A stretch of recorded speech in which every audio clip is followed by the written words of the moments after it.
Welcome to Florida Focus, a college football podcast. My name is Brandon. I'm a lifetime Florida State Seminole fan. And I am Chris, and I am a crazy Gator fan. And we are putting aside our differences as rivals to bring you the fantastic world of college football throughout the Sunshine State. Today, Chris, the return of the Fave 5. I'm super jazzed. Today, it's special teams returners. So, what a great topic. And as you and I have talked about, it's hard to rank these guys, and they've made a big difference in a lot of different ways. Yeah, I thought you were going to do the obvious nod to the dad joke there, return of the Fave 5, but that's all right. We're a little rusty. I'll forgive you. But yeah, I'm excited. I'm excited, though. Excited about this topic. It's great. So I put in special teams returners because we're not going to talk about guys that return to the program, right? So this true. But usual format, I'll let you go first. We got them ranked 5 through 1. We'll recap at the end and throw in some honorable mentions. But let's just dive right in, Chris. Let's have you start with the Gators number 5. We'll rotate. If you want to add in some comments in, please do. But let's get started. Yeah, sure. For me, there's a couple that were a little bit before my time that maybe could sneak into 4 and 5 here. But okay, we're going to go with the guys that stuck out to me that I grew up watching. And number 5 is Antonio Callaway. He was with the Gators for 2015, 16. And this is a guy that was talented. And the potential in this guy, he missed a year because he got in trouble with the law and NCAA, and I think he went to the draft early to the Browns, but okay. He was a receiver for the Gators, and he was dynamic. He was a playmaker, and we saw that in his punt returns and kick returns. He was actually I believe the only Florida Gator to have a punt return, a kick return, throw a touchdown, catch a touchdown, and run for a touchdown. He was a little bit everything there, but he did stick out in the return game. One of my favorites is was the in Death Valley.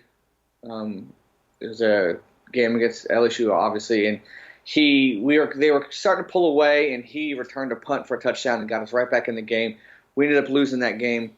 But another one of his kick returns, it was Missouri. They were trying an onside kick against us, and they kicked it right to him, and he took it to the house. Nice. And then an SEC championship game against Alabama, he took a punt for a touchdown, and we had a lead. And then proceeded to get blown out.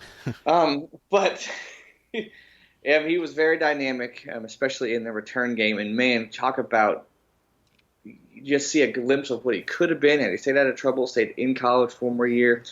He went to the Browns for a couple years, again, got in some legal trouble, and I think has kind of dropped off there. But Antonio Callaway is number 5 for me. Man, that is a really solid 5. Also, couple of things I just noticed, and you read off some of his qualifications there. I didn't realize he was the Jim McElwain era. So yes, seems like he was one of the bright spots there. Yeah, right. How about that? Also, I did not realize he played so recently for the Gators. Yeah, I mean, that we were just a mess then. A lot of people got lost. Okay. Lost in that, but he actually was a bright spot. But there was so many things going on at that time. Yeah, he was fun. He was right. He was status quo for what was going on in the program. How about that? Yeah. It's interesting. I have a guy that was kind of a bright spot in a low period too. So that is, we'll have to wait. Yeah, okay. But if no other thoughts, I'll move on to my number 5. Yeah, go for it. And you heard how much I struggle with this list. So you're gonna be like, what, number 5? Number 5 for me, Peter Warrick. Oh. So you're like, okay, you're right. Number 5? How could I right. see exactly as a wide receiver. Okay. He had very little kick return yards off of kickoffs, like 220. He had 937 punt return yards in his career and 2 touchdowns. Now, the reason that one of those returns was so big is it was in the national championship game against Virginia Tech. He had a punt return touchdown there. So he had it in the right spot, and he was good on average, but just the list as I go down, you'll see. These guys were insane. And Peter Warwick, we already had our wide receivers. If you want to go back and listen to it, we've already done our Fave 5, and he ranks as my number 2 wide receiver and my number 5 returner because that wasn't a big emphasis of his career early on, so he just didn't have the stats you would have imagined. Yeah. Very dangerous, though, and so when you saw him in the backfield, you got very scared. But a lot of his damage, he was kind of one of those Swiss Army guys, too. He could run it. He didn't really throw it. I think he threw it once or twice, but, he had other dangerous places that he can get loose.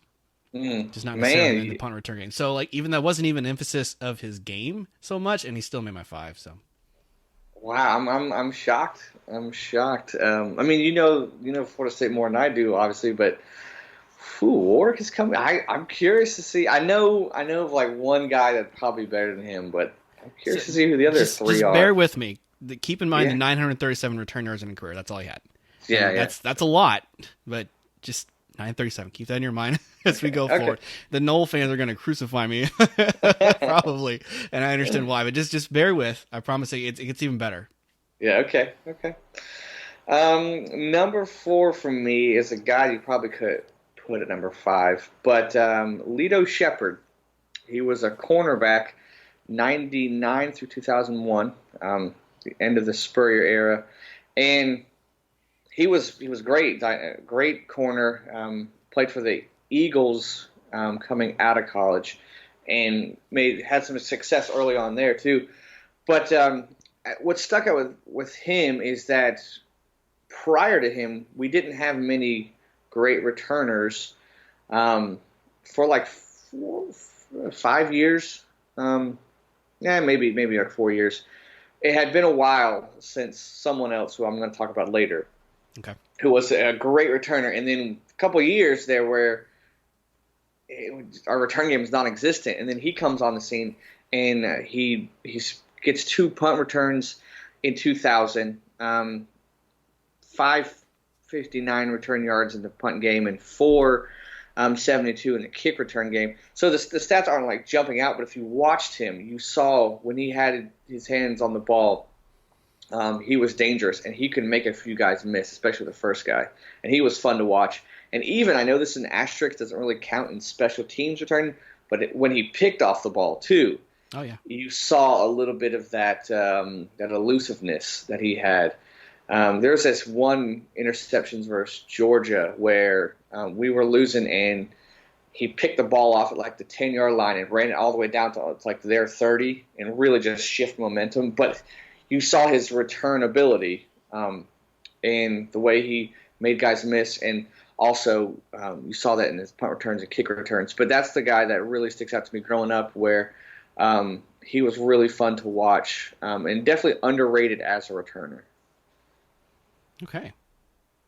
Lito Shepherd. I actually forgot about him. Sorry about that. No, it's all good. I did not, so you're good. Nice. You could definitely make a case for Callaway being higher than him. Okay.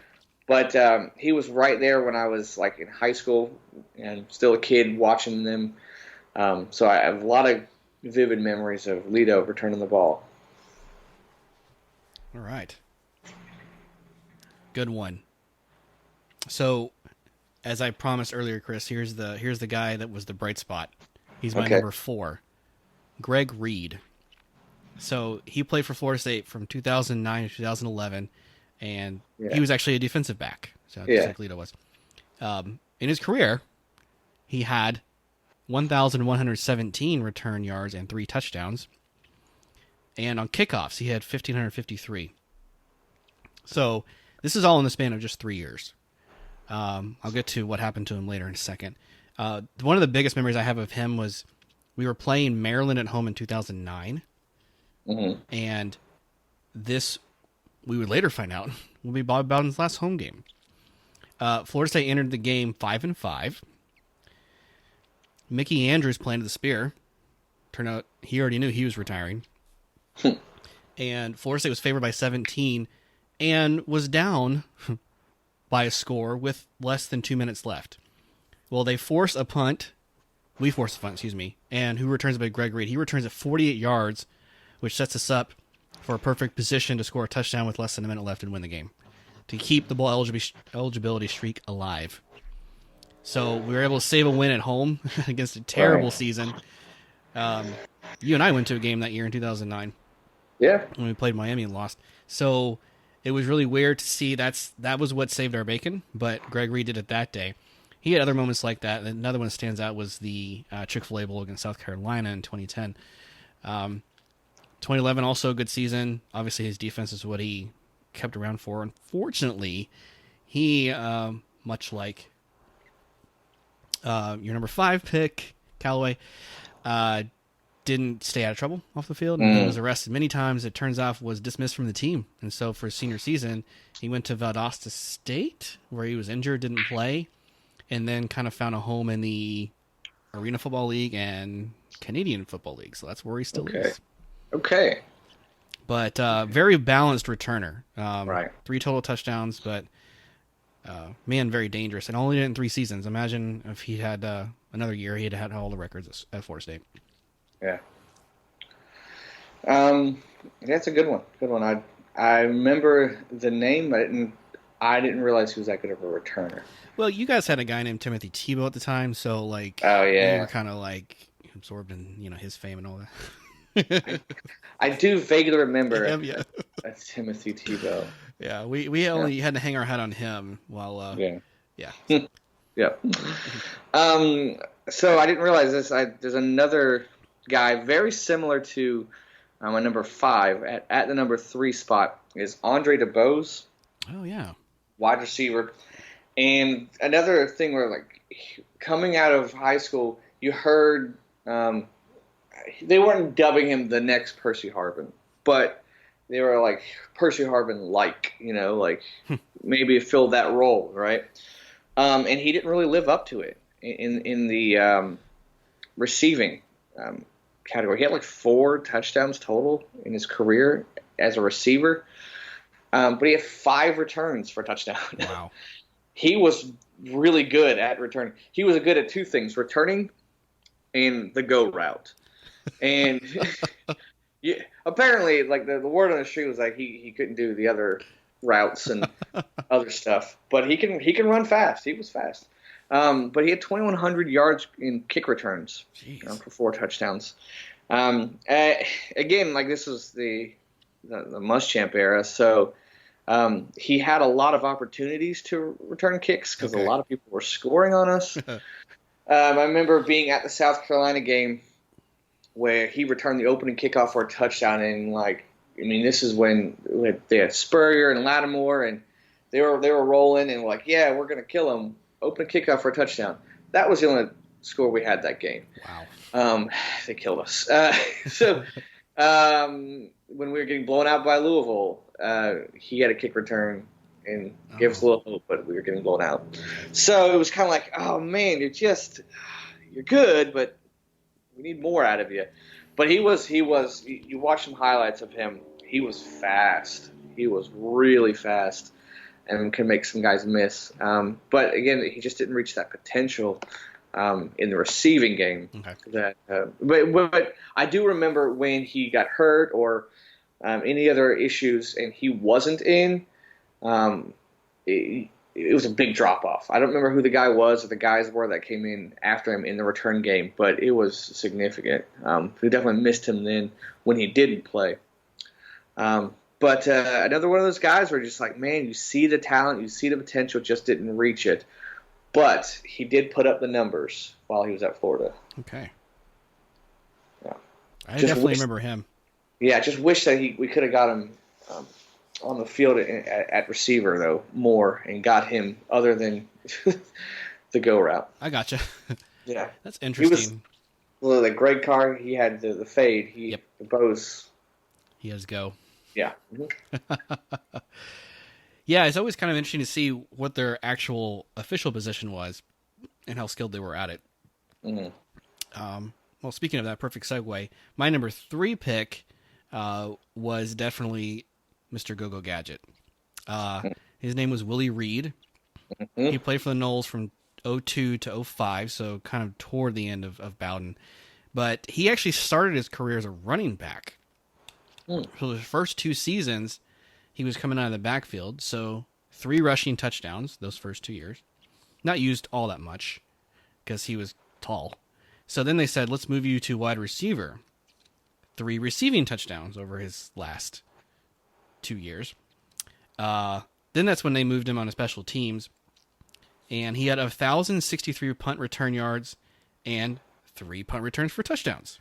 Okay. So 3 rushing, 3 receiving, 3 punt return.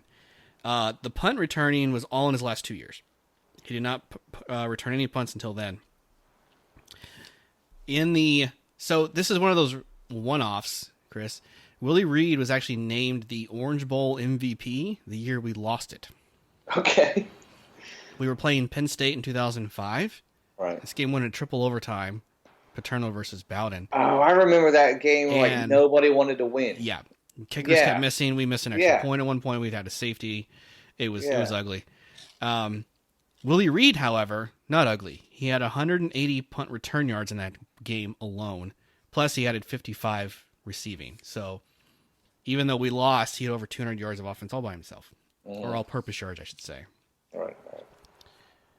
So, he still received the MVP trophy. So, name me the last time a losing team got that award. Doesn't happen very often. That's rare. Yeah. But, man, he was the only thing that kept us in, because I want to say it was like tied at 16 when it went into first overtime. I mean, just something ridiculously low. Right. But he kept us in it. Gotcha. Man, to get the MVP on a losing team. Yep. Yeah, that game was ugly, though. That game. I was just like, I didn't want Florida State to win. But I also wanted the game to end. Yeah, exactly. So, yeah.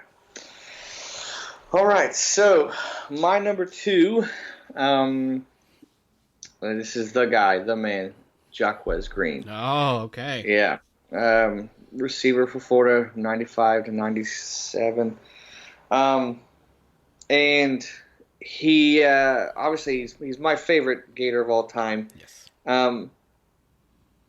He played behind Ike and Riedel, and he was with Warfel, and he's kind of like third fiddle till his senior year. He was the guy, and he was dynamic. And the game in the Swamp against Florida State where he catches that long TD pass. He had a great game that whole game, but he was a dynamic returner.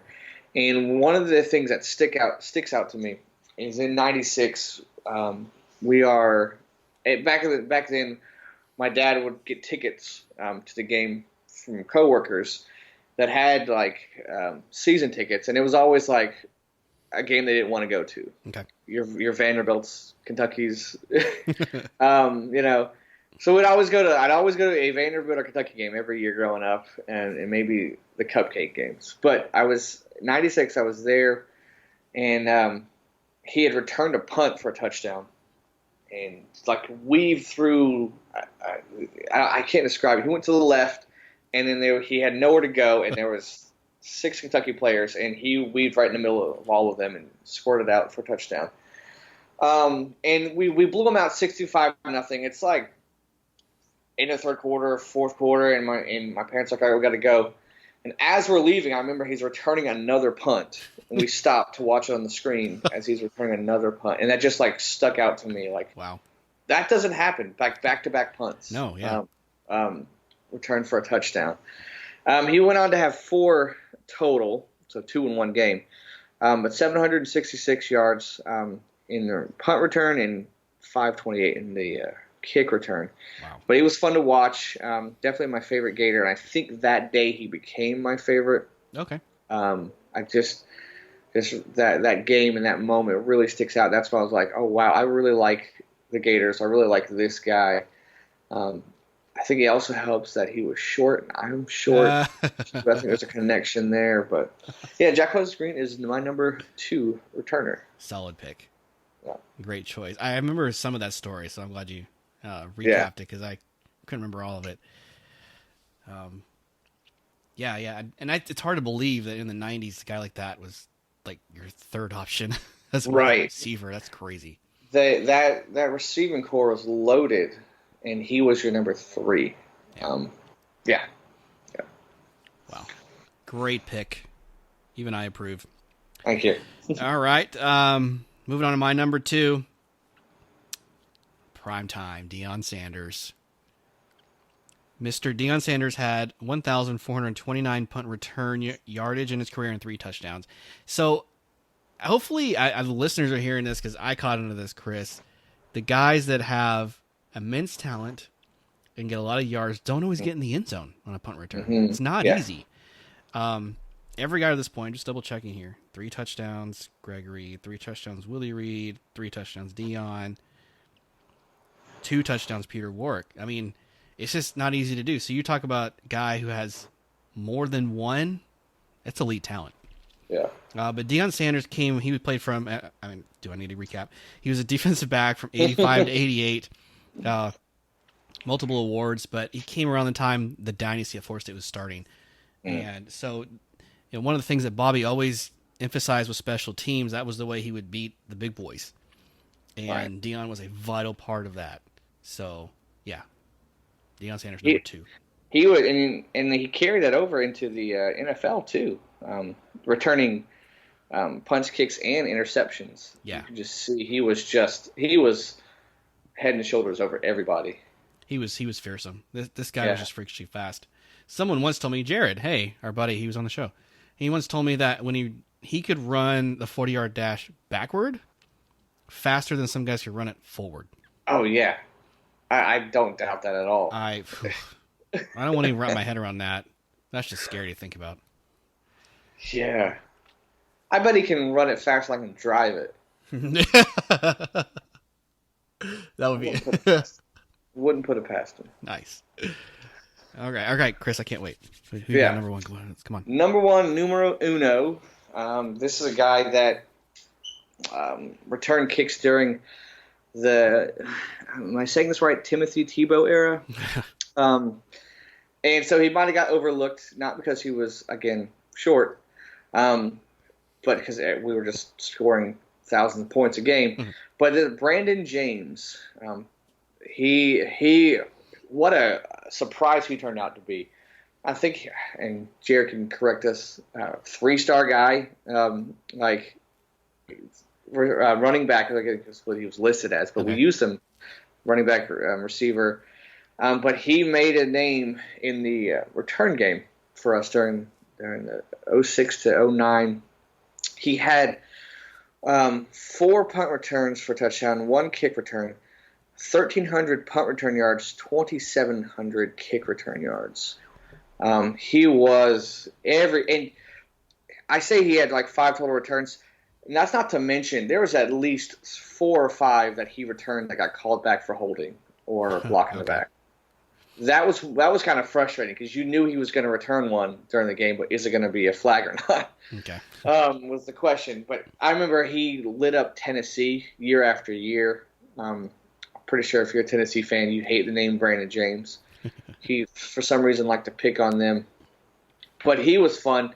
I guess him being short really helped.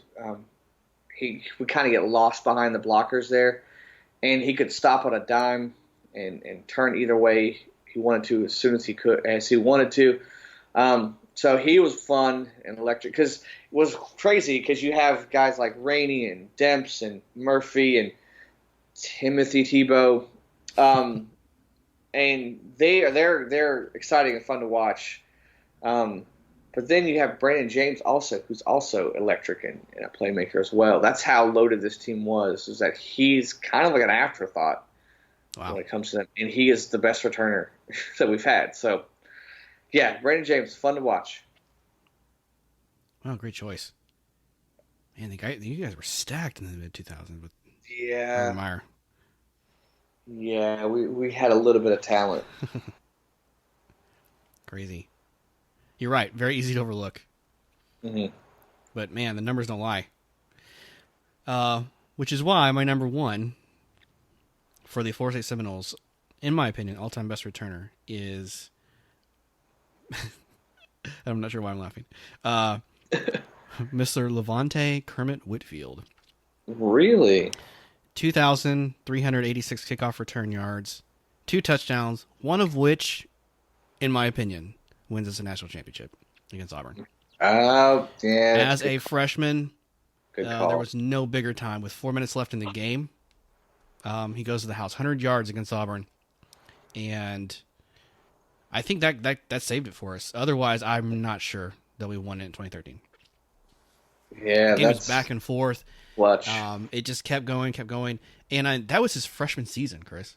He just continued to kickoffs. By the time he left school, he led the team in average kickoff returns, and at one point led the country. So you just knew he was going to get you in good field position. Now I know when you do return kickoffs, your numbers going to be higher because you have more possibility of yardage. I get that, but to have 2 touchdowns, especially that one, he's from Orlando, so kind of partial there. But I really do believe without that kickoff return, we probably don't win. Oh yeah, absolutely. Yeah, that's kind of forgot about him, to be honest. He hung around all 4 years, which is why his numbers are high, and it's tough because Peter Warrick at 5 but he had a return against Virginia Tech in the title game, but like we ended up scoring 46 and we win pretty comfortably. Now he was definitely the MVP of the Sugar Bowl, Peter Warrick was, but Kermit Whitfield came through when it mattered. And he was just consistent the rest of his time with Florida State. He was kind of like the wide receiver that would catch he would average like 2 a month, maybe get a touchdown here and there, but his contribution was definitely on special teams. Right. Yeah, it's funny how you have guys that they make a name just returning punts or kicks. Yeah. And they had the talent, like in high school, they were a receiver, maybe even quarterback, running back, but they find their niche running kicks. It's interesting to see how that works out. And you can see that in the NFL, too. True. Yeah. So it's cool how that works out. For honorable mentions. Yeah, and then you recap, too. Yeah. Yeah, I'll do an honorable mentions, and I'll do my recap. Willie Jackson is a name that's always been out there, but he was like maybe in the 70s he played. So before my time, but he's a name. I definitely knew the name, but I didn't know him as a returner. I knew him more as a running back. But he did pretty good. Bo Carroll, towards the end of the Spurrier era, he was a track guy that was converted into a football player. Didn't do much in receiving, but he was fun to watch in kickoff returns because you knew he was fast. But more recently, Freddie Swain. And he didn't put up the numbers. I think he only had 1 punt return. But what stuck out to me is that I can only think of one time off the top of my head where he fumbled the ball. He was so consistent. Most of the time he would just a fair catch. But I really appreciated that. He seemed smart, knew when to fair catch, when to try it. He was a dynamic guy as a receiver, but I just really appreciated that when he was back there returning punts or kicks, mainly punts, he wasn't going to mess it up. And I say that because the guy before him, Brandon Powell, who was pretty good at returning kicks, he had an issue of fumbling. And it drove me nuts. So when Swain came in and was reliable and decent, I was like, I love you. So his numbers aren't going to be up there. He's not going to be top 10, whatever. But to me, he's an honorable mention just the fact that, well, one, he returned a punt. He did get a touchdown. But he rarely ever did something stupid with the ball. So I appreciate old Freddie. So just to recap, number 5, Antonio Callaway. Number 4, Lito Shepherd. Number 3, Andre DuBose. Number 2, my man Jacquez Green. Yep. And number 1, Brandon James. All right, very good. Well, I really only have one on my honorable mention list, and that would have been Mr.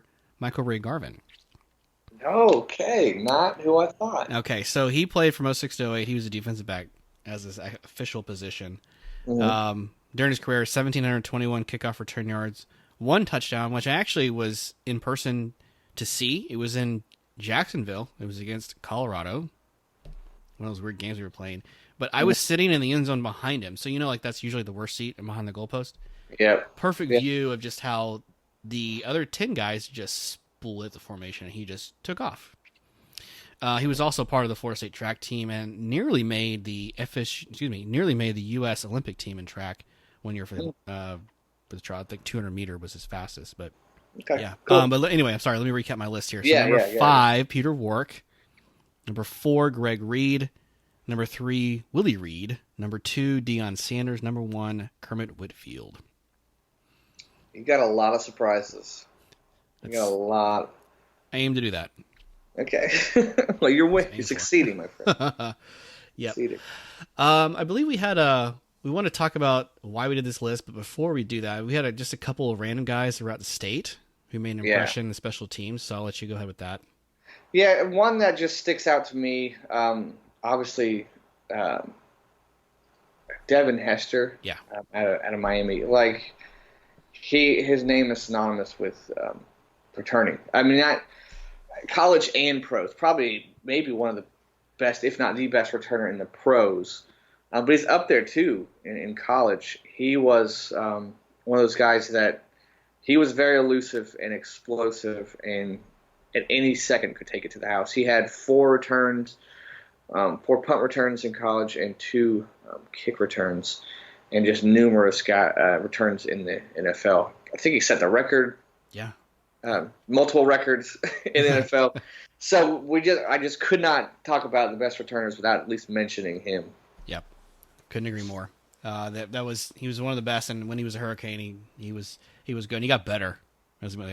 So yeah, he had a gift for sure. Yes, he did. Yep. And just real quickly, Mike Hughes from UCF. He was a guy that actually played only for the Knights for 1 season because he transferred from USC. But he came up big in the Knights' undefeated year in 2017. He had that kickoff return for a touchdown late in the game against the Bulls. That crazy back and forth game that the Knights ended up winning 49-42. Yeah. So he had amazing stats just that 1 year. He was in Orlando. So right. That one definitely stood out. Yeah. Whew, it's fun. It's good to be back and return to the list. Yes, well done. And then for those that listen regularly, we also toyed around with this idea of a topic because we definitely want college football to return in 2020. Yes. And all the best to everybody. Be safe. Wash your hands as you're dealing with the COVID-19, everything that's going on.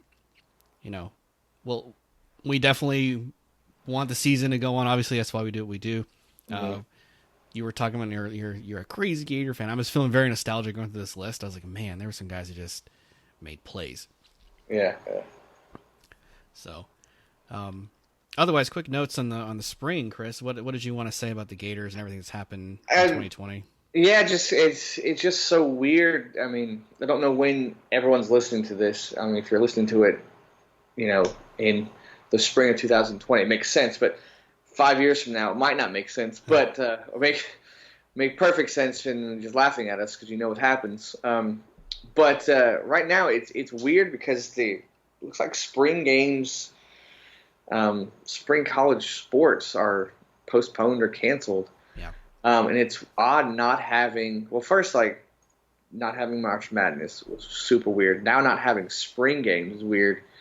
And I think a lot of college football fans are starting to get a little nervous. Sure. If this thing continues, will we not have college football?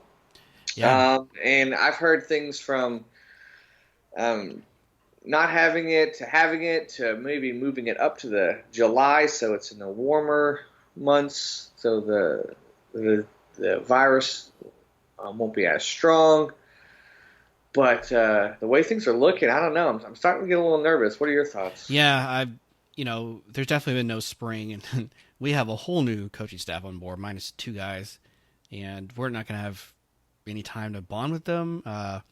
They started what they could in the spring. They got about a weekend, and then this all got put on hold. They're doing what they can to do remote, but it's kind of up to the players at this point to stay in shape and study film as best you can and keep those relationships with recruits going. Moving it up, I hadn't heard that one, but I've heard so many ideas. I probably didn't think of it. Yeah. But I've also heard delaying it, where I'm like, well, do you have an abbreviated season? Does it go into the winter? I don't know. Right. I just hope some form of it happens. What do you start to discuss if you have to shave it off and make it shorter? What games do you forego? That's right. Just play conference games, like that was my thought. Yeah, if you would shave off, but then Florida doesn't happen. Right. If that's what they choose to do, that would be weird. I mean, Very all weird. this just it's crazy how when it's all started, you're like, yeah, but we still got college football. Yeah, but we still got college football. But now, for the first time, I'm like, we might not have college football, and that I don't know, that didn't sit well with me. Yeah. So Makes it's just kind of a waiting game at this point. Yeah. But we do want it to return, so hats off to all of our school returners. Yeah. So thank you for that. Mm-hmm. But yeah, we'll wait and see, and we'll definitely still have some material. Obviously, we know that our Fave 5 list can be listened to anytime, so we encourage you to give a listen to the ones we had from even up to 2 years ago when we launched.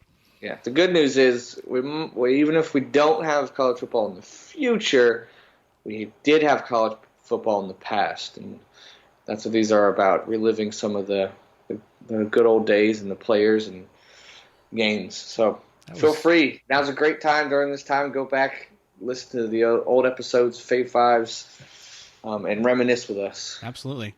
Well said. Couldn't have said it any better. You should have been a poet, Chris. I might do that now that I have time. You could definitely, try your hand at something new. Yeah. All right. Well, it was definitely a fun episode on my end. Any final thoughts? And then if not, can you just let us know how fans can reach out to us? Yeah, definitely hit us up at FloridaFocusPodcast.com. Like I said, even if you've listened to old episodes, go back while you have some time. Listen to them again. And I kind of want to go back to just mid-season episodes just to see where we were off, or how things did play out, how our comments were, if they aged well or not. I kind of want to go back and listen to them. Yeah, I want to peer through those as well. Yeah.